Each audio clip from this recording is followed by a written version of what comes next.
Bismillah. Assalamualaikum warahmatullahi wabarakatuh. Alhamdulillahirabbil alamin wassalatu wassalamu ala nabiyina karim nabiyyina Muhammadin sallallahu alaihi wasallam. Allahumma la sahla illa ma ja'altahu sahla wa anta taj'alu hazna idza syi'ta sahla. Faj'alna ya rabbana kulla syai'in sahlan muyassara amin ya rabbal alamin. Jamaah yang Allah muliakan dan Allah rahmatin, seringkali dalam riwayat Anas bin Malik baginda Nabi mengatakan, Allahumma inni as'alukal huda wa tuqa wal afafa wal ghina. Ya Allah, aku meminta kepada Engkau ya Allah hidayahmu, kemudian takwa wal afafa wal ghina. Begitu juga aku meminta kepada Engkau ampunan serta kecukupan harta. Uniknya yang diminta oleh Nabi yang pertama kali adalah al-huda, petunjuk. Kenapa Nabi meminta petunjuk ya jamaah? Karena hidayah Allah itu Allah tidak turunkan tanpa ada memang kriterianya. Kalaulah hidayah itu Allah turunkan karena kekayaan, justru pertama kali yang beriman kepada Nabi Musa itu Firaun. Kalaulah hidayah itu Allah turunkan memang karena nasab dan kecerdasan, maka Abu Jahal lebih berhak untuk dipanggil sebagai As-Siddiq. Nasabnya mulia, cerdasnya dijuluki sebagai Abi Hatim. Tapi Masya Allah, memang hidayah itu adalah suatu kehendak Allah. Maka kalaulah kita mengharapkan hidayah Allah, caranya adalah bagaimana kita bisa mencari cintanya Allah. Makanya Masya Allah, beberapa hal yang bisa mendapatkan cintanya Allah, salah satunya adalah hidayah dalam masalah menuntut ilmu. Karena Masya Allah, tidaklah lain kita ya jamaah paham tentang sunnah Nabi, kecuali memang hidayah ilmu itu sendiri. Dahulu mungkin kita sering membahas tentang masalah isbal itu. Sering susah bagi kita untuk menerima bahwasanya isbal itu bagian kewajiban. Atau mungkin mentok sebagaimana pendapat Imam Syafi'i, sunnah yang sangat ditekankan. Tapi bagaimana mungkin kita bisa menerima tentang menjauhi syariat pelarang isbal? Salah satunya adalah karena memang ilmu. Makanya sering para ulama itu ketika membuka dalam majelis ilmu mereka mengucapkan kalimat Alhamdulillah. Karena memang Allah sendiri mengatakan kalau misalkan kita pandai untuk bersyukur, maka Allah berikan hidayah, yaitu berupa kenikmatan. Salah satu kenikmatan tersebut adalah mampu untuk menjalankan ilmu tersebut. Nah, dalam hadis ini al-jamaah, hadis ke-27 dalam kitab Al-Arba'in fi Huquqi Rabbil Alamin. Itu hadis yang dibawakan oleh Abu Hurairah radhiyallahu anhu. Hadis yang menceritakan atau membahas tentang mahabbatul makhluk fi mahabbatillah. Kunci daripada cintanya makhluk itu tergantung pada cintanya Allah. Abu Hurairah radhiyallahu anhu berkata, qala Rasulullah sallallahu alaihi wasallam, Inna Allah idza ahabba 'abdan. Kalau Allah itu cinta kepada seorang hamba, da'a Jibril, maka pasti Allah akan memanggil Jibril. Kemudian faqala, Allah mengatakan, Inni uhibbu fulanan. Wahai Jibril, aku itu mencintai si fulan ini. Fa'ahibbah. Maka Jibril, kau juga wajib untuk mencintai dia. Maka baginda Nabi SAW mengatakan, Fayuhibbuhu Jibril. Maka Jibril pun mencintai satu hamba ini. Apakah cukup? Belum cukup. Nabi melanjutkan. Summa yunadi fis sama. Kemudian Jibril itu menyuruh kepada penduduk langit. Apa kata Jibril? Innallaha yuhibbu fulan fayuhibbuhu. Sesungguhnya Allah itu mencintai fulan. Maka wahai penduduk langit, wajib bagi kalian mencintai si fulan tersebut. Maka seluruh penduduk langit yuhibbunahu, mencintai fulan tadi yang dicintai oleh Allah. Apakah cukup? Belum cukup. Nabi mengatakan, summa yudha'u lahul qabula fil ardi. Akhirnya sampai Allah jadikan siapapun hatinya beriman kepada Allah di penduduk langit, Allah jadikan cinta kepada fulan tadi. Tapi sebaliknya, wa idza abghadallahu 'abdan. Kalau Allah itu benci kepada seorang hamba, maka Allah pun menyuruh kepada malaikat Jibril. Apa yang dikatakan Allah? Inni ubghidu fulanan fa'abbidhu. Wahai Jibril, aku membenci seorang fulan. Maka wahai Jibril, kau juga wajib membenci dia. Maka Jibril pun datang, yunadi fi ahli sama, menyuruhkan kepada penduduk langit mengatakan, Innallaha yubghidu fulanan fa'abghidhu. Sesungguhnya Allah benci kepada seorang hamba, maka wahai penduduk langit, bencilah kalian kepada dia. Sampai kata Nabi alaihi wasallam mengatakan, hatta yudha'u lahul baghdha fil ardi. Sampai Allah jadikan siapapun hatinya beriman di dunia itu benci kepada dia. Muttafaqun alaih. Hadis ini disuaikan oleh Imam Bukhari dan Muslim dalam jalur yang sama. Apa hikmah ya jamaah yang kita bisa petik? Kalau dalam rawi tersini disebutkan oleh Abu Hurairah, kita kenal Abu Hurairah siapa? Nah, yang paling penting dalam masalah hadis ini adalah istifadah. Apa yang bisa kita petik daripada hadis ini? Hadis ini memberikan kepada kita pelajaran yang berharga. Bahwasanya, kalaulah kita mampu meraih cintanya Allah, maka pasti Allah akan jadikan siapapun hati yang beriman di penduduk langit dan bumi, cinta kepada dia. Maka ini menjadi pelajaran juga jemaah. Berarti kalau kita gagal untuk mendapatkan cintanya Allah, maka pasti Allah akan jadikan seluruh hati orang yang beriman di muka bumi ini benci kepada dia. Maka di sini kita pahami dan dapatin pentingnya kita memahami tentang sempurna tauhid itu. Sempurnanya tauhid tidak akan pernah sempurna kecuali kita paham apa yang membuat Allah benci kepada dirinya. Ini persis seorang dokter kalau dia pengen memberikan dosis suatu obat, yang pertama kali itu mendiagnosa ini penyakitnya apa. Didiagnosa dulu. Maka dokter harus pintar mendiagnosa. Tidak boleh langsung memberikan obat dengan dosis yang tinggi. Tidak boleh. Kalau udah diagnosanya itu pas, maka nanti obatnya dipaskan sesuai dengan diagnosa penyakitnya. Maka begitu juga, kalau kita pengen mendapatkan, tahu cintanya Allah, kita harus tahu apa yang membuat Allah itu benci. Dan seluruh ulama sepakat, Pak. Hal yang membuat Allah benci diantaranya adalah syirkul mahabbah. Syirik cinta. Ma makna syirkul mahabbah? Apa itu syirik cinta? Syirik cinta itu adalah seseorang cinta kepada sesuatu, tapi cinta itu jauh lebih besar daripada Allah dan Rasulnya. Dan ini lembut, kena dalam hati kaum muslimin. Kenapa dikatakan lembut? Karena dia juga cinta kepada Allah dan Rasulnya. Tapi ketika dibandingkan antara Allah dan makhluk, cintanya kepada makhluk itu jauh lebih besar daripada Allah dan Rasulnya. Coba kita buka, Pak, surah At-Taubah ayat 24. Situ Allah singgung.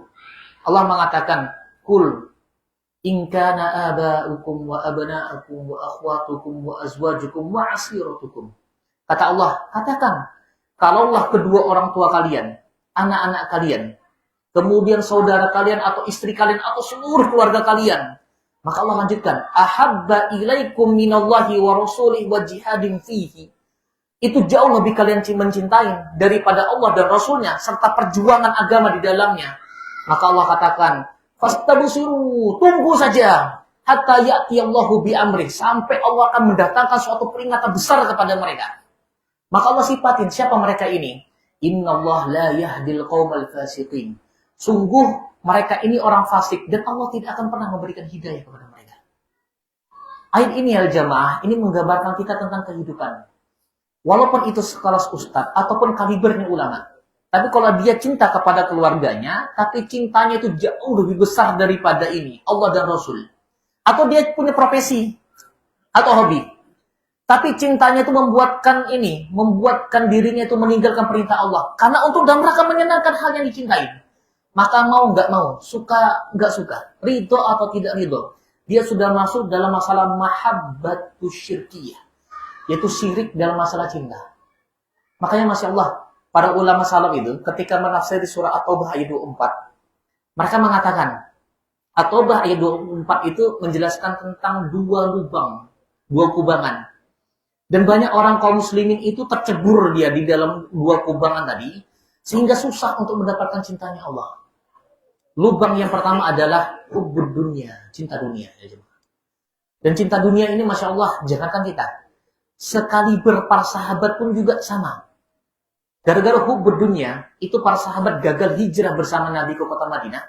Gara-gara apa? Karena mereka itu susah move on untuk meninggalkan ini, harmoni dalam kehidupan dunia di Mekah.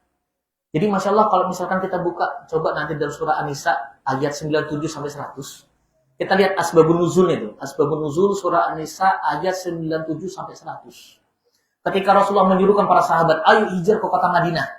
Karena posisi waktu itu di Mekah nggak aman. Kalau kita beriman ditindas. Kemudian Masya Allah, yang mau hijrah bersama Nabi itu kurang dari 400 Pak. Selebihnya itu nggak mau hijrah bersama Nabi. Karena apa? Karena mikir bahwasanya ini harta kita di kota Mekah. Kemudian juga keluarga kita juga di kota Mekah. Kalau kita tinggal di kota Madinah, kita tinggal sama siapa? Di mana tempat kita? Harta kita ditaruh di mana? Maka Masya Allah, ketika Rasulullah hijrah, ini sudah pemimpin kafir Quraisy itu udah ultimatum. Siapapun yang mengikuti agama Muhammad, hartanya kami ambil, harga dirinya juga kami campakkan. Bapak tahu Pak, apa yang dilakukan kaum muslimin di kota Makkah? Mereka itu menampakkan diri, membenci Rasulullah, tapi dalam hatinya mencintai Rasulullah. Ini kebalikan dari tokoh munafik.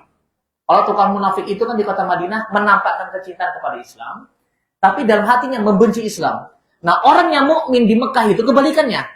Ketika dia tanya, "Ma ra'yuka fi Muhammad?" Apa menurut engkau tentang Muhammad? Maka orang mukmin yang tinggal di Mekah ini mengatakan, "Muhammad huwa sahir." Muhammad itu ya penyihir, wa syair, dia penyair, wa kadzab, penipu dia itu. Tapi dalam hatinya itu sedih, Pak. Yang dicaci maki dia orang yang dicintai. Tapi Masya Allah, Allah jadikan mereka nih penduduk Mekah itu aman. Sampai kapan? Sampai 2 tahun. Tapi Masya Allah, ketika puncaknya di tanggal 17 Ramadan tahun 3 Hijriah, itu terjadi perang Badar. Perang Badar kita kenal. Pasukan kafir Quraisy Mekah itu Masya Allah banyak yang kalah, termasuk dari kota mereka, yaitu Abu Jahal, laknatullah alaih, mati di dalamnya. Akhirnya Masya Allah, pemimpin orang kafir Quraisy itu menyuruhkan, siapapun laki-laki yang tinggal di kota Makkah, baik yang kecil kah, dewasa kah, dia remaja kah, bahkan tua, bahkan yang sekelas cacat pun, wajib melakukan ekspansi, penaklukan kepada pasukan Muhammad. Di mana? Di tanah Uhud. Dan itu terjadi di 7 Syawal tahun 3 Hijriah.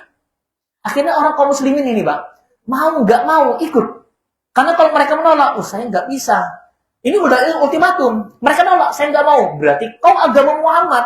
Kembali peraturan awal, hartamu ambil, harga dirimu dicampakkan. Akhirnya mau nggak mau, terpaksa mereka ikut memerangi Nabi. Bapak tahu Pak, yang terjadi di tanggal 7 Syawal tahun 3 Hijriah, pas perang Uhud. Sampai para sahabat Nabi di kota Madinah itu bingung. Ya Rasulullah, amanah billah wa bika ya Rasulullah. Wahai Rasulullah, bukankah mereka itu mereka beriman kepada Allah dan beriman kepada engkau. Bahkan ya Rasulullah, itu keluarga kita, mereka beriman. Tapi kok posisi mereka itu ada di pasukan kafir Quraisy. Maka singkat cerita, dalam satu riwayat, diutuslah satu sahabat ini untuk mendakwahkan mereka. Maksudnya dakwah sembunyi. Tapi apa yang dikatakan mereka? Kalau kami ini pindah, ikut ke pasukan Rasulullah, tinggal di kota Madinah, harta kami di kota Makkah itu di mana? Kami nanti kalau tinggal di kota Madinah, tinggalnya di mana? Singkat cerita, penduduk orang muslim yang tinggal di Mekah ini menolak untuk bersama Nabi. Tapi akhirnya perang luar biasa di perang Uhud. Allah takdirkan kaum muslimin yang di Mekah ini mati, Pak. Tapi di barisan kafir Quraisy. Maka masalah para sahabat itu yang bersama Nabi mengatakan, ya Rasulullah, ini statusnya bagaimana ya Rasulullah? So, dia ini beriman kepada Allah, beriman kepada engkau, keluarga kita, dia juga muslim, tapi mati di pasukan kafir Quraisy. Langsung Allah turunkan An-Nisa ayat 97-100. Apa kata Allah? Innal ladzina tawaffahumul malaikatu zalimi anfusihim. Ketika seluruh orang-orang tadi Allah wafatkan dengan wasilahnya para malaikat mencabut. Tapi setelah dicabut, para malaikat itu mengatakan, qalu fima kuntum. Kamu nih bagaimana kok matinya seperti ini? Kamu tuh muslim, tapi kok di barisan kafir Quraisy matinya? Apa dikatakan sama orang-orang muslim tadi? Qalu kunna mustad'afina fil ardi. Kami ini termasuk orang yang teraniaya, orang yang terjajah, orang yang melarat di bumi Mekah. Gak ada pilihan lain. Tapi apa kata hujah pada malaikat? Qalu alam takun ardullahi wasi'atan fatuhajiru ilaiha. Bukankah buminya Allah itu luas dan kau bisa hijrah bersama Nabi, hijrah meninggalkan kota Makkah? Maka Masya Allah, dialog ini Pak, langsung Allah putus, langsung Allah mengatakan, fa'ulaika ma'wahum jahannam. Mereka itulah tempat kembalinya neraka jahannam. Wasa'at masira. Dan itulah seburuk-buruknya kampung untuk kembali. Pertanyaannya Pak, apakah Allah menerima hujah orang kaum muslim tadi? Enggak menerima dia. Apakah salah kita mencintai dunia, harta? Enggak salah. Nabi sendiri itu mengajarkan kita untuk mencari dan meminta kebaikan dunia. Rabbana atina fid dunya hasanah. Bukankah itu diajarkan Allah dan Nabinya? Ya Allah, berikan kami kebaikan di dunia ini. Itu kebaikan. Tapi Masya Allah Pak, ketika cinta kita kepada dunia, itu jauh lebih besar daripada Allah. Ini yang bisa memadamkan iman. Makanya Masya Allah ada satu hadis dari Imam Tirmidzi. Nabi itu berdoa, Allahumma la taj'alid dunya akbaru himmatina. Ya Allah, janganlah kau jadikan dunia ini termasuk sebesar-besarnya cinta kami kepada dunia ini. Kenapa ya jamaah? Rasulullah berdoa seperti itu. Karena Nabi itu khawatir. Jangan sampai beliau itu mencintai dunia. Itu jauh lebih besar daripada Allah. Akhirnya beliau itu masuk ke dalam lembah yang namanya syirkil mahabbah. Syirik cinta. Maka ini juga ya jamaah termasuk pesan bagi kita. Mohon maaf. Ketika memang terjadi ada perang antara kaum muslimin dan kaum kafirin, maka di sini ditanya tentang keberpihakan kita. Kita berpihak kepada kaum muslimin atau non muslim. Nah, salah satunya Masya Allah, di antaranya pemerintah kita mengizinkan tentang fikih boykot itu diizinkan. Bukan masalah, tidak masalah tentang masalah fikih boykot. Ustaz, saya belum siap. Tidak masalah. Tapi ketika kita mampu untuk melakukan itu, melakukan fikih boykot, itu nanti mas'ulun indallah, akan ditanya di sisi Allah. Dahulu mungkin pernah kita kaji Pak ya, tentang Nabi Ibrahim yang dibakar. Kemudian ada 2 hewan itu yang melakukan perkara yang sia-sia.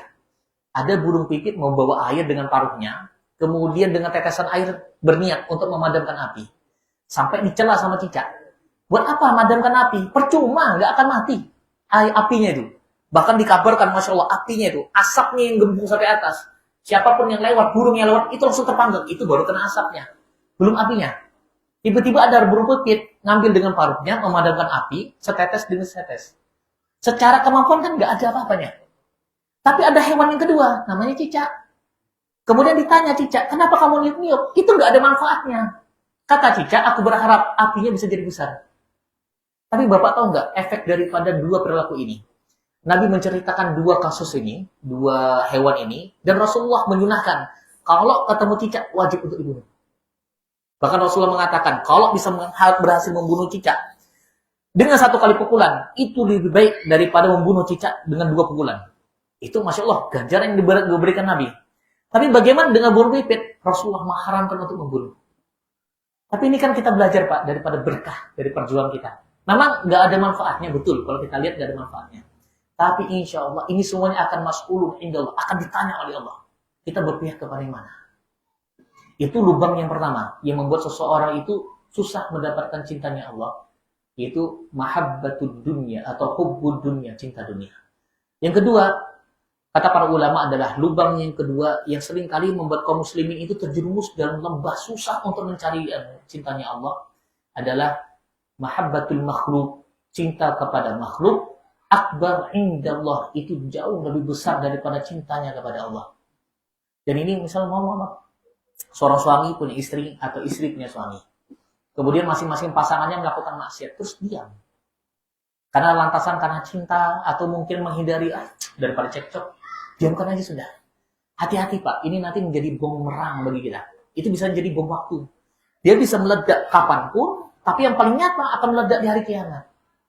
Dalam surah Az-Zukhruf itu Allah mengatakan al-akhilla yauma idzin ba'duhum li ba'din aduwwun ilal muttaqin. Orang-orang yang saling mencintai di dunia, kelak di hari kiamat itu akan menjadi musuh satu sama lain. Gak akan memberikan syafaat, satu sama lain akan memberi ini kan. Dia memberikan tuduhan, si fulan, saya bermaksiat karena si fulan. Apa kata Allah? Karena cinta mereka itu ilal muttaqin, tidak dibangun karena ketakwaan. Dan ini Masya Allah ya jamaah, sifat kedua ini sifatnya halus. Dan banyak kaum muslimin yang terkena. Bahkan Imam Qurtubi dalam kitab beliau menceritakan. Ada di zaman Imam Qurtubi itu seorang muazzin. Dan Bapak, kalau misalkan ditanyakan para ulama salaf terdahulu, untuk menyeleksi imam dan muazzin itu, bukan sekedar imam dan muazzin. Syarat untuk bisa menjadi muazzin, itu minimal hafal Quran. Dan Imam Qurtubi menjelaskan, ada seorang muazzin di zaman Imam Qurtubi. Ketika dia hendak mengumandangkan azan, karena kalau naik azan itu harus naik ke tempat yang paling tinggi, nggak ada mikrofon, nggak ada. Rupanya setelah azan dia melihat ada seorang wanita, kiptiah, cantik luar biasa. Turun dia. Ketika turun dia mengatakan, ini uhibbuki, aku mencintai engkau. Kata perempuan tadi mengatakan, nah, nggak bisa. Aku nggak bisa menikah dengan engkau karena keluarga kami pasti nolak engkau. Kata pria tadi mengatakan, terus bagaimana aku bisa mendapatkan engkau? Kata wanita tadi, kau masuk ke agama kami Nasrani. Kalau engkau bisa masuk ke agama kami, aku siap menjadi istrimu dan keluarga kami siap menampung engkau. Maka muazan tadi langsung tanpa pikir, siap aku masuk ke agama engkau. Kata Imam Qurtubi, masuk dia Pak. Tapi sayangnya, Masya Allah, Allah takdirkan, orang ini belum bisa mencicipi nikmatnya dunia. Ketika dia hendak menunaikan malam pertama, Allah takdirkan mati, tergelincir dia. Sudah tergelincir mati. Dan itu nggak sempat merasakan nikmatnya pernikahan malam pertama. Bapak ingat dulu Pak ya, tentang hadis muridnya Abdullah bin Abbas. Hadis yang dibawakan Atha bin Yasar. Ingat nggak dulu? Seorang pemuda yang ditolak cintanya. Akhirnya dia bunuh wanita. Itu kan muridnya Abdullah bin Abbas. Hadis ini disahihkan Imam Bukhari dalam kitab Al-Adab Al-Mufrad. Bab yang pertama dalam ini, birrul walidah. Kata pemuda itu, ya Ibnu Abbas, ini khotabtu mura'atan. Wahai Ibnu Abbas, saya ini melamar seorang wanita. Fa'abad an tankihani. Wanita tersebut enggan untuk menerima lamaranku. Kemudian, ja'a rajul, seorang laki-laki datang dan melamar dia. Fa'aba ayan tankihuhu. Kemudian wanita tersebut ahabbat an tankihahu. Dia ingin menerima lamaran laki-laki tadi. Fagirtu 'alaiha, aku pun cemburu wahai Ibnu Abbas, faqatatuha. Maka aku pun membunuh wanita tadi karena cemburu. Dan sini, padahal itu seorang tabi'in, muridnya Abdullah ibn Abbas, seorang tabi'in. Maka di sini kata para ulama ya jamaah, seringkali mahabbah tadi, syirkul mahabbah tadi, ini halus sampai kaum muslimin itu nggak merasakan bagaimana halusnya. Bahkan Masya Allah, ini sering saya gugat berapa kali Pak.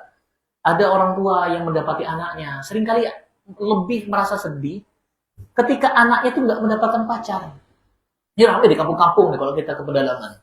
Anu nih fulan, anu ustad, kada lakunya nih. Bisanya kada ada lelaki hakuna nona datang ke inya. Ini bisanya lelaki ini belum ada yang melamar. Ini perempuan ini nggak ada laki-laki yang mau macari dia. Pas tiba-tiba ada laki-laki yang berpacaran, diizinkan, nggak apa-apalah waktunya. Supaya apa dibilang kayak gitu? Supaya dia dipandang sebagai ayah dan ibu yang layak mencintai anaknya. Ini cinta palsu, nggak boleh. Bapak tahu Pak, di zamannya Umar bin Khattab, itu pernah kejadian yang serupa. Umar bin Khattab ketika jadi Amir Mu'mirin, itu ada orang laki-laki menyeret anaknya, bawa dia kepada Umar bin Khattab. Terus mengatakan, wahai Umar, ini anak sudah durhaka, wahai Umar. Maka Umar itu kalau mendengar kata durhaka, marah dia. Karena Umar paham, tidak ada dosa sebesar daripada syirik, melainkan itu adalah durhaka kepada orang tua. Maka Umar marah luar biasa. Kata Umar, babani mu'ajjilani uqubatuhu fid dunya. Ada dua pintu yang memang bisa itu Allah murkakan. Allah datangkan azabnya. Di akhir kau dapatkan, di dunia juga kau dapatkan. Apa salah satunya? Al-uqub, yaitu durhaka. Maka Masya Allah ketika Umar ini reda marahnya, nyaman, tenang. Anak tadi ngomong, ya Amirul Mukminin, halil waladu haqqun 'alal walid. Apakah seorang anak itu punya hak yang mana hak tersebut wajib ditunaikan oleh orang tua? Kata Umar, ya ada. Kewajibannya 3. Pertama, seorang orang tua tadi wajib memilihkan ibu yang solehah, rahim yang solehah. Yang kedua, orang tua wajib memberikan nama yang terbaik kepada anaknya. Dan yang ketiga, orang tua wajib untuk memberikan pendidikan antara kalam Allah dan sunnahnya Nabi. Maka anak tadi mengatakan, wahai Amirul Mukminin, 3-tiganya tadi itu tidak ditunaikan, wahai Amirul Mukminin. Ayahku mencarikan ibu untuk aku, dan ibu tersebut adalah seorang budak dari Persia, dan dia alul kitab, tidak beriman kepada Allah dan Nabi-Nya. Yang kedua, ayahku memberikan aku nama, dan nama itu nggak ada maknanya. Dan yang ketiga, wahai Amirul Mukminin, ayahku itu sibuk dengan usahanya, sehingga tidak pernah mengajarkan kepada aku kalam Allah dan sunnahnya Nabi. Apa kata Umar bin Khattab? Kata Umar, engkau durhaka kepada anakmu sebelum anakmu itu durhaka kepada engkau. Maka di sini kita pahami ya jemaah, cinta itu gak semuanya harus diukur daripada ini material. Tapi bagaimana kita bisa mendekatkan anak kita kepada sunnahnya Nabi, paham kepada aqidatullah, itu bukti cinta kita. Nabi itu, kalau berkaitan tentang masalah duniawi, masalah keluarganya, beliau itu lemah lembut. Tapi kalau berkaitan tentang akhirat, Nabi itu tegas, marah luar biasa. Mungkin pernah ya dengar hadis cemburunya Ibunda Aisyah.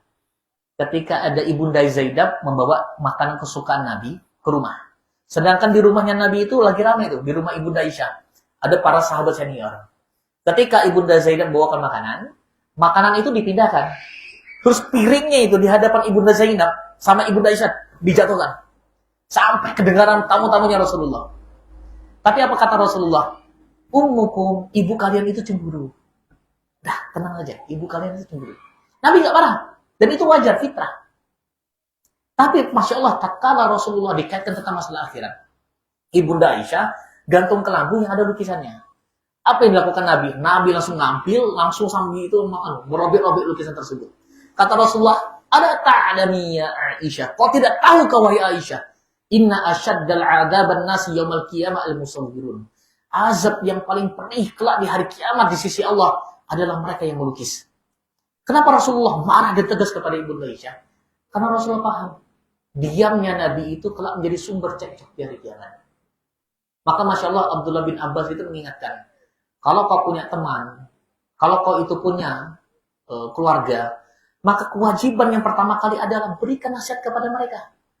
Karena kalau kewajiban ini tidak disampaikan, ingat-ingat surah Az-Zukhruf Al-Akhilla yawma idin ba'duhum li ba'din aduwwun ilal muttaqin.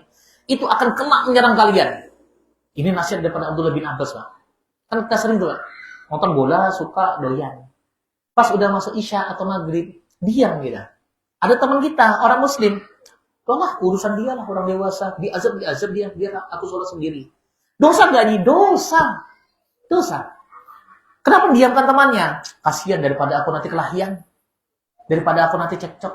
Lah, ini namanya cinta palsu. Jangan sampai Pak, ini gara-gara hal ini, kita nanti dipertanggungjawabkan di sisi Allah, dan kita nanti akan diazab oleh Allah gara-gara masalah cinta ini.